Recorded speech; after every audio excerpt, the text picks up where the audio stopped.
BNP chairperson Begum Khaleda জিয়ার রোগ মুক্তি কামনায় আলোচনা, দোয়া ও ইফতার মাহফিল। বিশেষ প্রতিনিধির পাঠানো তথ্যচিত্রে ডেস্ক রিপোর্ট। পাবনা জেলা তাঁতি দলের আয়োজনে বিএনপি চেয়ারপারসন বেগম খালেদা জিয়ার আশু রোগ মুক্তি কামনায় আলোচনা, দোয়া ও ইফতার মাহফিল অনুষ্ঠিত হয়েছে।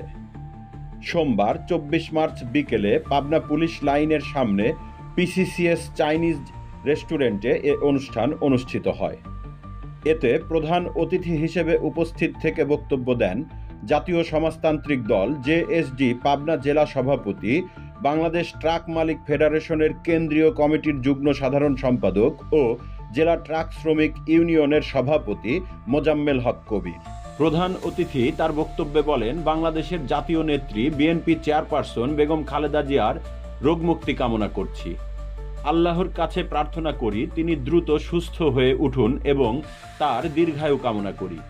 তিনি আরও বলেন, বেগম খালেদা জিয়া বাংলাদেশের গণতান্ত্রিক আন্দোলনের এক আইকন।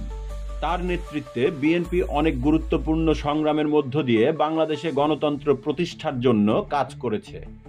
আমরা সকলেই জানি তার সুস্থতা বাংলাদেশের রাজনৈতিক প্রেক্ষাপটে একটি গুরুত্বপূর্ণ বিষয়।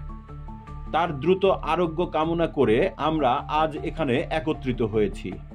আজকের এই মাহফিল শুধু তার জন্য নয়, আমাদের সবার জন্য, যাতে আমরা সবাই আল্লাহর কাছ থেকে একসাথে দোয়া ও বরকত লাভ করতে পারি।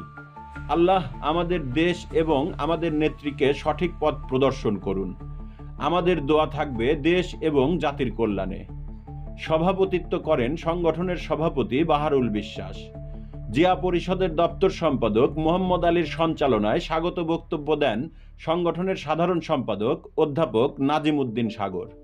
সেখানে আরও বক্তব্য দেন জেলা বিএনপির সাবেক সভাপতি অ্যাডভোকেট মির্জা আজিজুর রহমান, জেলা বিএনপির সিনিয়র যুগ্ম আহ্বায়ক আব্দুস সামাদ খান মন্টু, নারী ও শিশু পিপি অ্যাডভোকেট নাজমুল হোসেন শাহিন, জিয়া পরিষদ পাবনার সভাপতি ডক্টর জাকির হোসেন, জেলা বিএনপির সাবেক সহ সভাপতি আবদুল্লাহ আল মাহমুদ মান্নান মাস্টার, পৌর বিএনপির সাবেক সভাপতি সাবির হাসান বাচ্চু, দলের উপদেষ্টা আলাউদ্দিন বিশ্বাস, ঈশ্বরদীপ পৌর তাঁতি দল সভাপতি আমিরুল ইসলাম, বিশিষ্ট সমাজসেবক আলহাজ আওকাত হোসেন প্রমুখ।